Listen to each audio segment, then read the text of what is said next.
नमस्कार दोस्तों, K R group में एक बार आपका फिर से हार्दिक स्वागत है। इस बार मैं आपको मुंबई के कुछ ऐतिहासिक ग्राउंड के बारे में बताऊंगा, जहां जिन ग्राउंड में खेल के बड़े बड़े क्रिकेटर, बड़े बड़े फुटबॉलर, बड़े बड़े रणजी ट्रॉफी में खेलने वाले, जिनको इंटरनेशनल में चांस नहीं मिला, बड़े बड़े क्रिकेटर यहाँ से निकले हुए। इन्हीं ग्राउंड के बारे में कुछ चर्चा करते हैं। चलिए, सबसे पहले बात करते हैं ओवल मैदान की, जो मुंबई विद्यापीठ के बैक साइड में बहुत बड़ा ग्राउंड है। चर्चगेट स्टेशन के उधर से भी बहुत नज़दीक पड़ता है। ओवल एक अंग्रेजी भाषा का शब्द है। ओवल का मतलब होता है अंडाकार। इस ग्राउंड का जो शेप है वो अंडे की तरह अंडाकार है, इसलिए इस मैदान का नाम ओवल रखा गया। ये मैदान 22 एकड़ में फैला हुआ है। यहाँ पर लोग क्रिकेट तथा फुटबॉल की प्रैक्टिस अक्सर किया करते हैं। कुछ लोग सुबह सुबह यहाँ पर मॉर्निंग वॉक यानी कि घूमने, व्यायाम करने के लिए भी काफ़ी उस एरिया के लोग आते हैं। पहले ओवल मैदान, आज़ाद मैदान, क्रॉस मैदान, इन सभी मैदानों का रख रखाव राज्य सरकार किया करती थी, मगर उस टाइम इन मैदानों की हालत बहुत बुरी थी। यहाँ पर चरसी, वेश्याएं, भिखारी, इन लोगों का अड्डा बना रहता था। मगर 1997 में यहाँ के लोकल रहने वालों ने ओवल कुकरेज रेजिस्टेंस एसोसिएशन बनाई, जिससे इस एरिया में काफ़ी सुधार हुआ। और उसके बाद पूर्व क्रिकेटर दिलीप वेंगसरकर ने इस ओवल मैदान में काफ़ी साल अपनी क्रिकेट एकेडमी चलाई। दोस्तों, ये है आज़ाद मैदान। आज़ाद मैदान पहले बॉम्बे जिमखाना मैदान के नाम से जाना जाता था। यह त्रिकोणीय आकार का मैदान चर्चगेट तथा शिवाजी महाराज टर्मिनस के बीच में स्थित है। यह मैदान 25 एकड़ में फैला हुआ है। यह मैदान आधा मैदान क्रॉस मैदान कहलाया जाता है और आधा मैदान आज़ाद मैदान कहलाया जाता है। इसी आज़ाद मैदान के कोने में बॉम्बे जिमखाना, फेमस बॉम्बे जिमखाना स्थित है।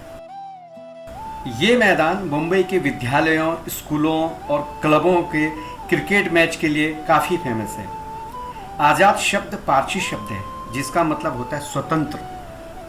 ये मैदान क्रिकेट प्रैक्टिस, बड़ी बड़ी सभाएं और राजनीतिक रैलियों के लिए बहुत जाना जाता है।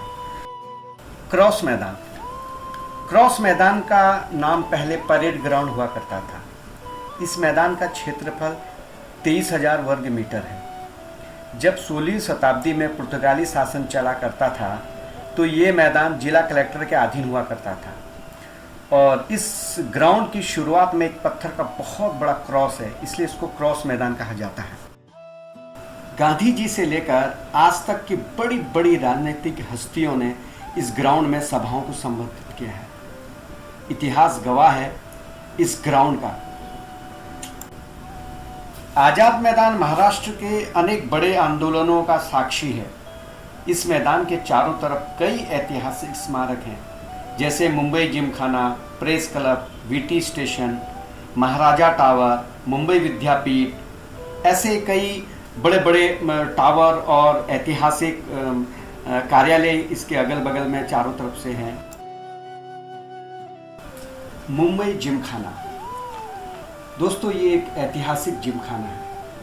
1870 में मुंबई एक कामयाब बंदरगाह बन चुका था और 1875 में ब्रिटिश सरकार द्वारा बॉम्बे जिमखाने की स्थापना हुई। ये एक पुराना क्रिकेट मैदान है, जिसकी देखरेख मुंबई महानगर पालिका करती है। इस मैदान में भारत का पहला अंतर्राष्ट्रीय क्रिकेट मैच हुआ था 15 दिसंबर 1933 को इंग्लैंड के खिलाफ, जिसके कप्तान थे भारत के पहले कप्तान CK नायडू और साथ में लाला अमरनाथ जी भी थे।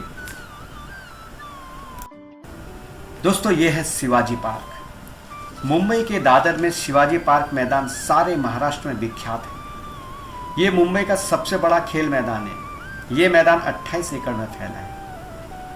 यह मैदान भी आज़ाद मैदान, क्रॉस मैदान, ग्वालियर टैंक ग्राउंड की तरह ऐतिहासिक तथा सांस्कृतिक कार्यक्रमों की सभाओं का गवाह है, जो आज़ादी से पहले तथा बाद में देखे व सुने गए हैं।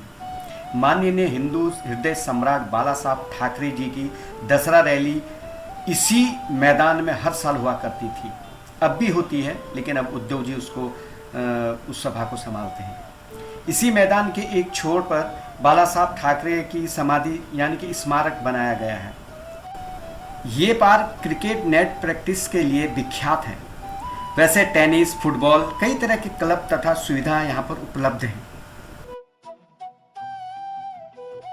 चलिए दोस्तों, अब मुझे इजाज़त दीजिए, फिर मिलूँगा किसी नए एपिसोड के साथ। प्लीज़ अगर आपने मेरा चैनल सब्सक्राइब नहीं किया है तो सब्सक्राइब कीजिए, लाइक कीजिए, कमेंट्स कीजिए, बेल आइकन दबाइए और अपने परिवार का, अपने बच्चों का अपना खूब ध्यान रखिएगा। मास्क लगाइएगा। Thank you.